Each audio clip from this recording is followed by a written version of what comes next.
তে দেখা যাচ্ছে এর মধ্যে একটা শিক্ষিত ছেলে আছে, যদি কারোর লিঙ্ক থাকে তাহলে তার সেই লিঙ্কে তার একটা চাকরির যদি ব্যবস্থা করে দিতে পারি, তাহলে একটা কর্মসংস্থানের সুযোগ হলো। আর একটা ছেলের যদি কর্মসংস্থানের সুযোগ হয়, তাহলে দেখা যাচ্ছে তার পরিবারটা আর্থিকভাবে সচ্ছল হবে।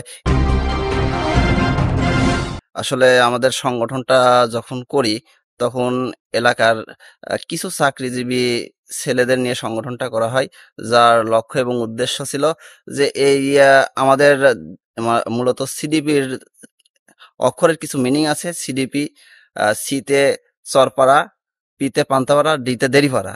এই এলাকার যে সমস্ত স্টুডেন্ট আছে, দেখা যাচ্ছে যে আহ, আর্থিক কারণে হোক, তারা পড়াশোনা চালিয়ে যেতে পারছে না, মেধাবী স্টুডেন্ট, তাদেরকে আমরা হেল্প করার জন্য সংগঠনটা করি। তারপরে দেখা যাচ্ছে যে আমাদের বিভিন্ন ভাই ব্রাদার আছে, তারা বিভিন্ন জায়গায় চাকরি করে। তে দেখা যাচ্ছে এর মধ্যে একটা শিক্ষিত ছেলে আছে, যদি কারোর লিঙ্ক থাকে তাহলে তার সেই লিঙ্কে তার একটা চাকরির যদি ব্যবস্থা করে দিতে পারি, তাহলে একটা কর্মসংস্থানের সুযোগ হলো। আর একটা ছেলের যদি কর্মসংস্থানের সুযোগ হয়, তাহলে দেখা যাচ্ছে তার পরিবারটা আর্থিকভাবে সচ্ছল হবে। এটাও একটা উদ্দেশ্য ছিল।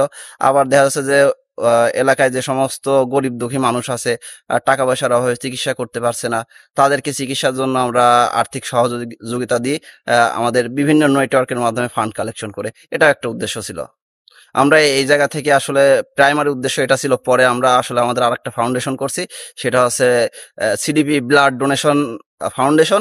এইখান থেকে আমরা সারা বাংলাদেশে বিভিন্ন নেটওয়ার্কের মাধ্যমে কিন্তু রক্তদান করি। এটা একটা সাবসিডিয়ারি প্রতিষ্ঠান গড়ে তুলছি আমরা। আসলে এটা তো ধরেন একটা ফান্ডের বিষয়। আমরা স্বল্প সংখ্যক সদস্য নিয়ে প্রোগ্রামটা শুরু করি। এখন আস্তে আস্তে আমাদের সদস্য সংখ্যা বাড়ছে। নতুন এই বছর কয়জন, 4 জন সদস্য পাইছি আমরা। আমাদের সংগঠনের সদস্য সংখ্যা যেহেতু বাড়ছে, সেহেতু আমাদের সামনে চিন্তাধারা আছে যে এটা আরো বড় পরিসরে নিয়ে যাওয়ার।